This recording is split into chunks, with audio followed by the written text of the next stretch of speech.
Ce nouvel épisode s'ouvre sur une scène émouvante dans la maison d'Aysel. Denise, visiblement bouleversée, tend le médicament à sa mère. Elle finit par lui avouer, la voix tremblante, qu'elles sont allées voir son médecin pour comprendre ce qu'elle leur cache.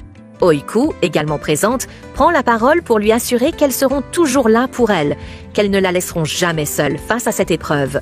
Les deux filles l'entourent de leurs bras, pleines d'amour et d'angoisse. Denise, en larmes, supplie leur mère de penser à sa santé, d'accepter l'opération, car c'est leur seule chance de la sauver. Aysel, les yeux embués, serre ses filles contre elle, profondément émue par leur soutien indéfectible. Pendant ce temps, au manoir, Femir rend visite à Tekin et à son épouse Nouran. Il s'excuse pour les tensions survenues lors de la fête d'anniversaire de mariage d'Arsu. Nouran, curieuse, lui demande si les rumeurs sont vraies. Femir se livre alors avec sincérité. Il raconte qu'il avait un ami militaire originaire d'un petit village. Cet homme, ainsi que toute sa famille, avait été tragiquement tué dans une dispute autour d'un terrain. Seul un petit garçon d'1 an et demi avait survécu. C'est alors que sa défunte épouse lui avait proposé de l'adopter, ne supportant pas l'idée que cet enfant grandisse sans amour dans un orphelinat. Il conclut en disant que, pour lui, Jinar est et restera son fils, peu importe le sang. Touchés par cette histoire bouleversante, Tekin et Nouran ne peuvent qu'être admiratifs du courage et du cœur de Femir. De retour chez Aysel, Oiku pleure dans sa chambre, accablée par la maladie de sa mère. Denise la rejoint et tente de la réconforter. Elle lui dit qu'elles n'ont pas le droit de flancher, qu'elles doivent rester fortes pour soutenir leur mère. Elle lui rappelle que même si les temps sont durs, elles doivent se battre ensemble, comme une véritable famille. Oiku, la gorge nouée, se demande comment elle a pu ne rien voir, comment elle a pu ignorer les signes de la souffrance de leur mère. Denise l'enlace tendrement, lui murmurant que tout ira bien, qu'elles feront face ensemble. Le lendemain matin, Shefki quitte la maison très tôt, un sac à la main. Il déchire un bout de papier, puis appelle quelqu'un pour lui dire qu'il accepte son offre. Arrivé au café, il remet de l'argent à Augur, son patron, en lui disant qu'il sort pour une course. Augur, intrigué, informe immédiatement Turgu du départ suspect de Shefki, précisant qu'il avait sur lui une enveloppe pleine d'argent. Ce dernier envoie aussitôt un homme pour le suivre. Chez lui, Shefki retrouve sa famille pour le déjeuner. À table, il annonce soudainement à Oiku qu'elle devrait quitter son travail. Surprise, la jeune femme lui demande pourquoi. Il répond froidement que sa mère a raison, que les Kojabe ne la traitent pas comme elle le mérite. Il interdit catégoriquement à sa fille de remettre les pieds dans leur maison. Denise tente d'apaiser la situation, mais son père reste inflexible. Blessé et en colère, Oiku quitte la table, suivi de sa sœur. À l'extérieur, 2 hommes, installés dans une voiture, observent la maison. Quelques minutes plus tard, Aysel, intrigué par le changement soudain d'attitude de son mari, le confronte. Il lui tend l'argent de l'opération et elle lui demande immédiatement d'où il le sort. Avant qu'il ne puisse répondre, les 2 hommes sortent de la voiture et frappent à leur porte. Ils réclament l'argent, affirmant avoir entendu dire qu'il a récemment fait fortune. Aysel, rusée, cache l'argent derrière son dos et nie posséder quoi que ce soit. Elle menace d'appeler la police. Les hommes, frustrés, saccagent des pots de fleurs avant de partir, jurant de revenir. Aysel se retourne vers son mari, furieuse, et lui redemande des explications.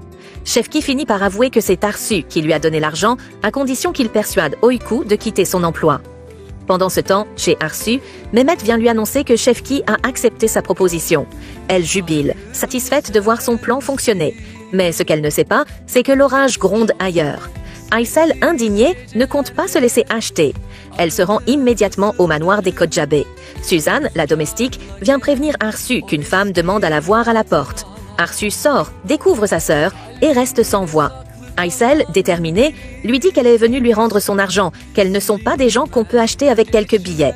Arsu tente de garder la face, mais Aysel est catégorique. Elle affirme qu'elle n'a plus peur d'elle, ni de ses secrets, et que les gens finiront bien par savoir qui elle est vraiment.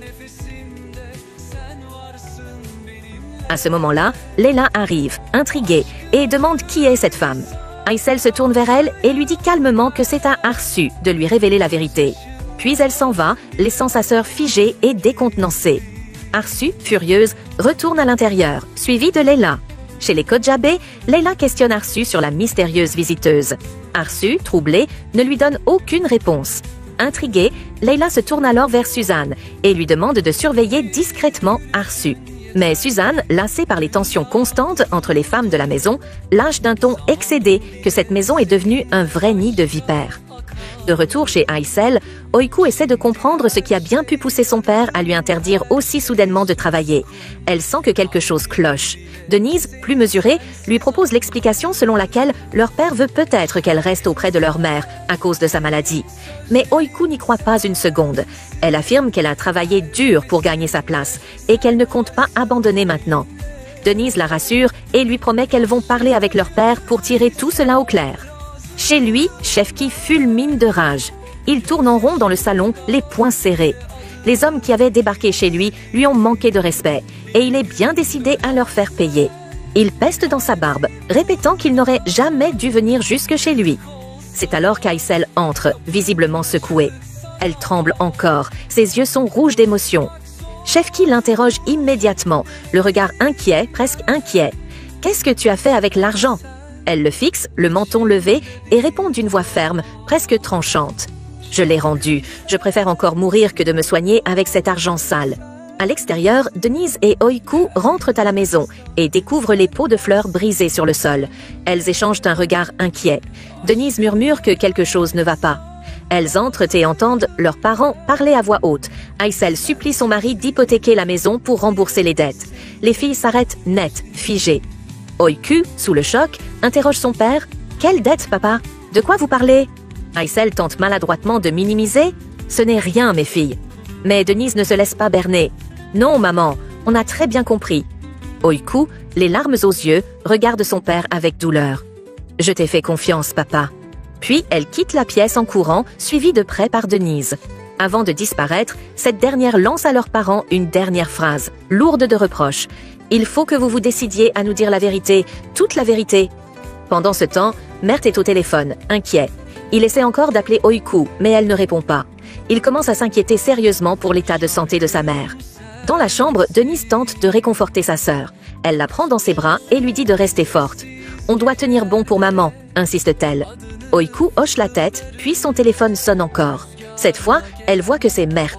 Denise l'encourage. « Réponds, il s'inquiète pour toi. » Elle décroche. Mert, soulagée, lui demande comment va sa mère. Oiku répond que tout va bien, même si elle peine à cacher sa tristesse. Osgur, qui est à côté de Mert, prend le téléphone à son tour et dit à Oiku qu'elle leur manque et qu'elle devrait passer les voir. Mert propose même qu'elle vienne avec Denise. Cette dernière accepte avec enthousiasme. Ça nous fera du bien de changer un peu d'air. Avant de partir, elle passe dire au revoir à leur mère. Aysel les embrasse et leur dit de profiter de cette sortie. Elle promet qu'ils surmonteront cette épreuve. Denise, prévoyante, appelle leur amie Selma pour venir tenir compagnie à leur mère en leur absence. Sur le chemin du restaurant, Gina rappelle Denise. Il prend des nouvelles de sa mère, puis lui annonce qu'il a déjà parlé à son ami médecin et lui a même envoyé les rapports médicaux. Denise est profondément touchée. Elle le remercie chaleureusement. Gina, de son côté, dit qu'il attend encore la réponse du médecin, mais qu'il est prêt à tout pour que l'opération ait lieu. Au restaurant, Mert et Osgur discutent. Mert annonce qu'Esin a été enfermée chez elle par ses parents. Il trouve ça injuste et pense qu'elle a besoin de respirer.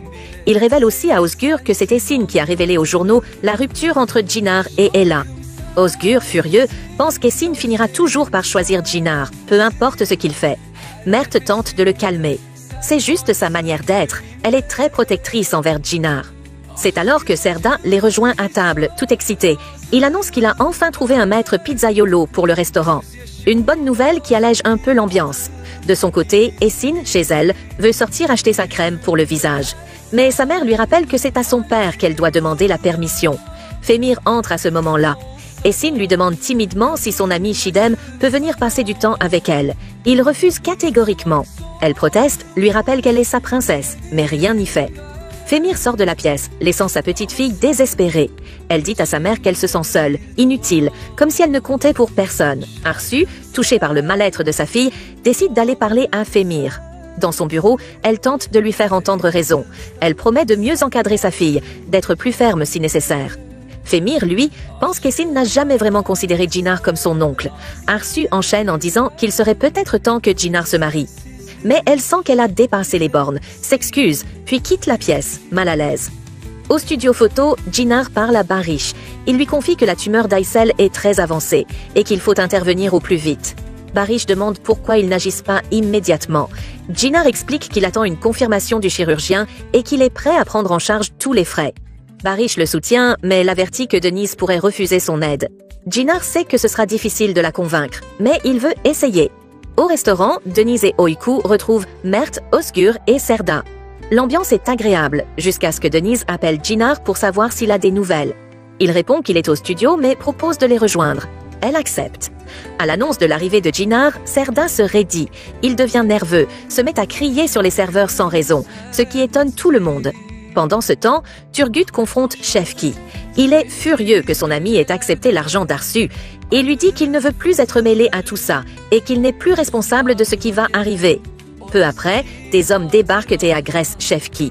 Ils le menacent une dernière fois de rembourser sa dette, sinon les conséquences seront bien pires. Au café, Selma voit la scène de loin et court prévenir Aysel. Cette dernière, affolée, enfile ses chaussures et court sur place. De retour au restaurant, Çınar arrive enfin. Il discute avec Denise et lui explique ce que son ami médecin lui a dit. Il insiste sur l'urgence d'agir. Denise, émue, le remercie profondément. Il lui répond que c'est un plaisir, qu'il fera tout pour aider sa famille. Pendant ce temps, Serda, bouillonnant de jalousie, quitte brusquement la table. Barish le rattrape et lui demande ce qui ne va pas. Serda répond froidement que tout va bien, puis s'en va, laissant Barish pensif, intrigué par ce comportement si soudain. L'épisode s'ouvre sur une scène poignante. Aysel, visiblement bouleversée, arrive en trombe au café pour récupérer son mari. Şefki, blessé et affaibli. Elle l'aide avec tendresse à se relever, avant de le ramener à la maison, inquiète mais déterminée à le soutenir coûte que coûte. À la maison, elle le couche avec précaution pendant que l'inquiétude monte chez leur fille. Pendant ce temps, dans une ambiance toute différente, Yalçın tente un geste de réconciliation. Il appelle Ela à plusieurs reprises, mais celle-ci ignore ses appels. Lorsqu'elle rentre enfin à la maison, elle est surprise de découvrir que Yalçın a préparé un dîner spécial, dans une tentative maladroite mais sincère de se faire pardonner ses paroles précédentes. Il lui présente alors une idée qui lui tient à cœur. Il lui propose de quitter les Kocabé et de créer sa propre entreprise à Istanbul. Il promet de la soutenir, de l'épauler à chaque étape, espérant ainsi renforcer leur relation. Mais Ela, toujours fière et indépendante, lui répond calmement mais fermement qu'elle n'a besoin de personne pour se lancer dans les affaires. Elle affirme qu'elle a l'intelligence, le pouvoir et l'argent pour diriger une entreprise quand bon lui semble. Elle le remercie toutefois pour l'effort et commence à manger.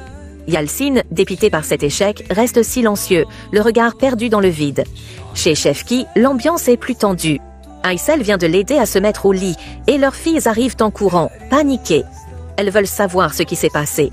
Şefki tente de minimiser la situation, affirmant qu'il allait bien et qu'il s'était simplement interposé entre deux personnes qui se disputaient au café. Mais Yalçın, témoin de la scène, prend la parole. Selon lui, les filles sont assez grandes pour entendre la vérité. Il est temps d'arrêter de leur cacher les choses.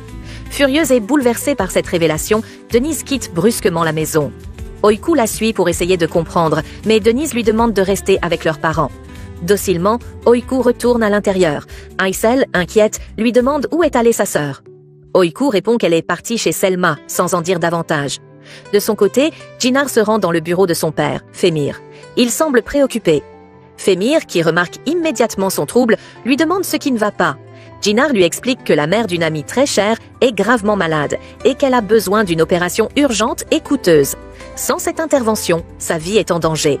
Lorsque Femir lui demande de quelle amie il s'agit, Çınar lui répond sans hésiter « Denise ». Il précise qu'elle travaille au studio photo de Barish. Touché par l'urgence de la situation, Femir promet de s'en occuper personnellement. Reconnaissant, Çınar le remercie avec un sourire sincère avant de quitter le bureau. Pendant ce temps, ailleurs, Tekin discute avec Serda à propos de Femir Kocabé. Il affirme que ce dernier ne donne pas son nom de famille sans raison, ni par simple gentillesse. Serda partage le même sentiment. Il trouve étrange que Femir traite Çınar mieux que son propre fils. Intrigués, ils décident de mener leur propre enquête. Tekin est convaincu que la moindre faiblesse découverte chez Femir pourrait renforcer leur position dans l'entreprise. Il charge alors Nuran de sonder Arsu, l'épouse de Femir, mais avec la plus grande discrétion. Au manoir, Arsu apporte ses médicaments à Femir. Celui-ci l'invite à s'asseoir, le visage illuminé par une nouvelle qu'il semble impatient de lui partager. Il lui annonce, énigmatique, qu'il a enfin trouvé leur future belle-fille. Arsu, curieuse et ravie, demande qui c'est, mais Femir se contente de sourire et de garder le suspense, disant qu'il ne dévoilera rien avant que le moment soit venu. Pendant ce temps, Denise, bien décidée à agir, va voir Augure et lui demande où se trouve Turgut. Augure appelle un contact pour obtenir l'information, puis l'accompagne Denise sur place. Lorsqu'il trouve enfin Turgut, Denise le confronte sans peur. Elle le menace de prévenir la police. Turgut, loin d'être intimidé, lui répond avec arrogance qu'il reviendra dans 2 jours, peu importe ce qu'elle fera. Il lui jette que son père n'est pas courageux, contrairement à elle. Il révèle aussi que la dette de Shefki ne lui revient même pas directement, mais qu'elle est envers des hommes bien plus dangereux. Déterminée, Denise lui lance qu'elle prendra la responsabilité de la dette à partir de maintenant. Elle lui ordonne de ne plus jamais s'approcher de sa famille, car désormais, c'est à elle qu'il devra rendre des comptes. Après son départ, Turgut alerte ses hommes. Il y a un facteur qu'ils n'avaient pas anticipé dans cette affaire, Denise. Il leur demande de faire attention à ne pas attirer l'attention de la police. Au manoir, Arsu s'entretient avec Layla. Elle l'informe qu'une certaine fille tourne autour de Mert pour sortir avec lui. Layla est scandalisée et demande immédiatement qui est cette fille. Lorsqu'Arsu lui répond qu'il s'agit d'Oiku, Layla perd son sang-froid et jure de ne pas laisser cela se produire. Pendant ce temps, dans son bureau, Femir informe son homme de confiance, Sadik, que Djinar tient beaucoup à Denise et qu'il souhaite prendre en charge le traitement de sa mère. Il décide alors que la fondation familiale prendra les frais médicaux à sa charge. Dans un tout autre lieu, Oiku, à bout de solution, fait une demande d'avance de salaire à la maison de couture, couvrant les 3 prochains mois.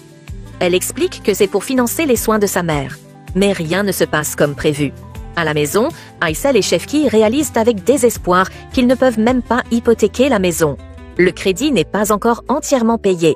Au même moment, Leila convoque Oiku dans son bureau. Elle l'accable de reproches injustes pour des erreurs qui ne dépendent même pas d'elle. Oiku tente de lui expliquer la situation de sa mère, mais Leila se montre impitoyable. Elle lui refuse l'avance et l'humilie. Elle lui ordonne de quitter son bureau sur le champ. Mert, témoin de la scène, est choqué. Il confronte sa mère en lui demandant si elle est fière d'elle. Puis, sans attendre de réponse, il sort pour retrouver Oiku. Il tente de la consoler, mais elle refuse de l'écouter, encore trop blessée par l'humiliation. Oiku appelle sa sœur en larmes pour lui raconter ce qu'il s'est passé. Denise l'apaise et lui demande de rentrer, promettant qu'elles en discuteront plus tard. De son côté, Djinar rejoint Denise au studio. Il propose de l'emmener prendre l'air et de discuter. Il semble que le moment soit venu pour lui d'ouvrir son cœur et de parler de ce qu'il ressent vraiment, pas seulement pour Denise, mais aussi de ce qu'il est prêt à faire pour sa famille. Alors que la tension monte dans les coulisses des familles, mêlées par les intrigues et les secrets, Turgut, toujours dans l'ombre, surveille Denise avec attention.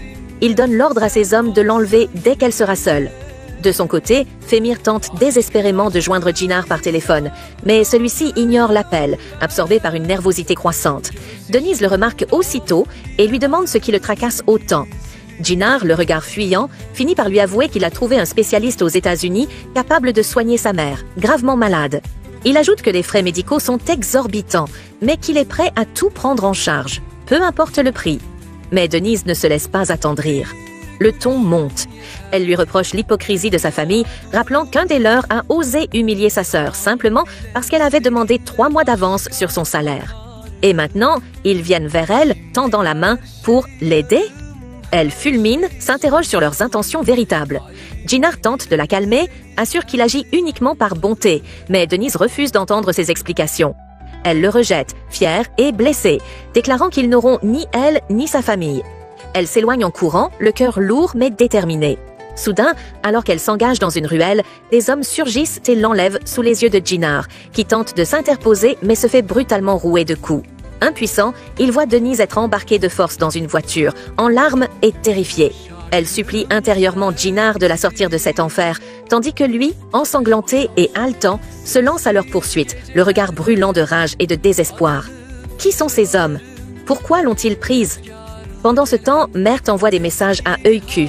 Sa mère, silencieuse, s'approche de lui, mais il s'éclipse aussitôt sous prétexte de devoir partir travailler. L'atmosphère est tendue, comme si chacun portait un poids invisible sur ses épaules. Chez Tekin, Nouran tente d'égayer l'ambiance avec des crêpes au chocolat, mais ses fils font la fine bouche, disant qu'ils n'aiment pas. Une déception silencieuse traverse son visage. Pendant ce temps, le médecin d'Aysel appelle Serda, et Özgur apprend à sa mère que la mère de Denise souffre d'une tumeur au cerveau. Il explique aussi que son frère Djinar fait tout ce qu'il peut pour aider la famille. Touché par cette révélation, Nouran est bouleversée, découvrant une facette humaine de ceux qu'elle jugeait si sévèrement. Plus loin, Esin, dans le secret de sa chambre, dessine le visage de Jinnar avec une tendresse discrète. Elle cache le dessin dans son armoire, comme on cacherait un trésor, refusant que quiconque découvre ses sentiments. Mais Arsu, sa mère, entre sans frapper. Furieuse, elle sent que sa fille cache quelque chose. Esin, blessée, lui rétorque qu'elle a droit à sa vie privée et ajoute avec amertume qu'Arsu aurait mieux fait d'acheter un robot au lieu d'avoir une fille. Arsu, blessé à son tour, lui demande d'arrêter de dire des bêtises, puis quitte la chambre sans un mot de plus. Dans sa cellule, Mahmoud lit dans un journal qu'Arsu vient de célébrer ses 20 ans de mariage avec Yalcin. Une étrange émotion le traverse. Malgré les barreaux, il songe à leur envoyer un cadeau, pris dans une nostalgie troublante. Pendant ce temps, Denise pleure dans la voiture où elle est retenue prisonnière. Elle ne comprend pas ce qu'on lui veut. Elle pense à Jinnar, espérant qu'il puisse la retrouver. De loin, Jinnar suit la voiture. Chaque seconde lui paraît une éternité. Il appelle la police, mais personne ne répond.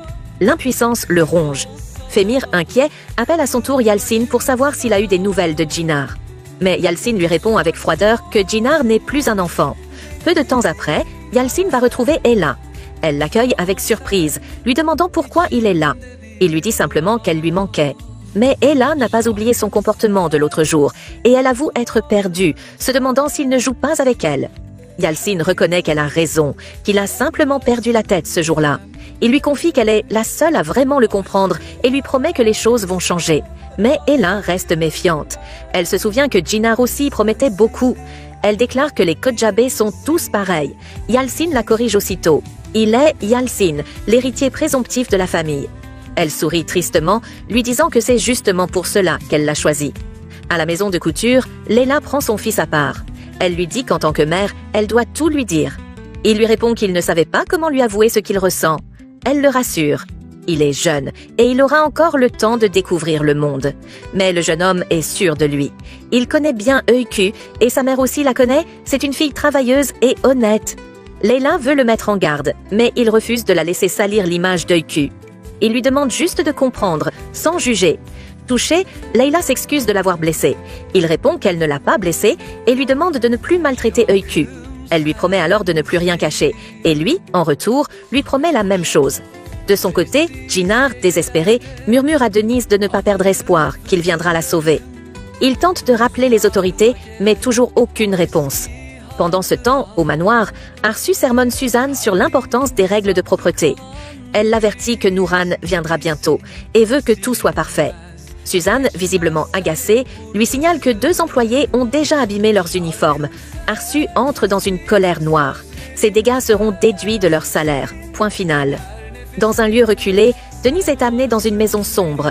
Les hommes la ligotent à une chaise, elle tremble, ses larmes coulent sans retenue. Elle ignore ce qui l'attend. Un des hommes appelle Turgut et lui annonce que la fille est entre leurs mains. Turgut leur ordonne de ne pas lui faire de mal. Il raccroche, pensif. Maintenant, se demande-t-il, que fera Shefki ?